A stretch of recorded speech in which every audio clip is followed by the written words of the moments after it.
Cette fois, c'est la guerre. C'est la une qu'a choisi ce journal, samedi matin. Ce mot fait peur. Alors, pourquoi l'avoir choisi? En fait, ce qui s'est passé à Paris dans la nuit de vendredi à samedi ressemble vraiment à la guerre.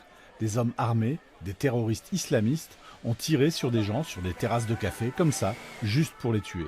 D'autres se sont fait exploser avec des bombes près du Stade de France où avait lieu le match amical France-Allemagne, eux aussi, juste pour blesser ou tuer. Malheureusement, beaucoup de personnes sont mortes, plus d'une centaine.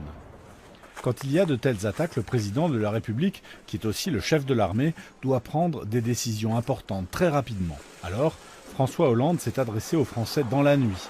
Au même moment, les terroristes avaient encore des otages dans une salle de concert de Paris qui s'appelle le Bataclan.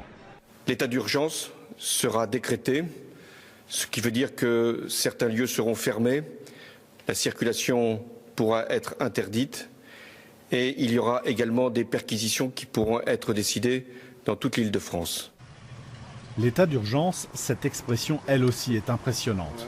Cela veut surtout dire que les policiers peuvent faire des perquisitions, c'est-à-dire entrer chez les gens et fouiller leur maison, ou qu'ils peuvent interdire à certaines personnes de quitter leur domicile. Par exemple, des personnes qu'on soupçonne d'avoir été en Syrie, ou de connaître des terroristes, ou même d'être des terroristes sans pouvoir le prouver. Le musée du Louvre, mais aussi les écoles et les universités ont été fermés dans la région parisienne pour protéger la population.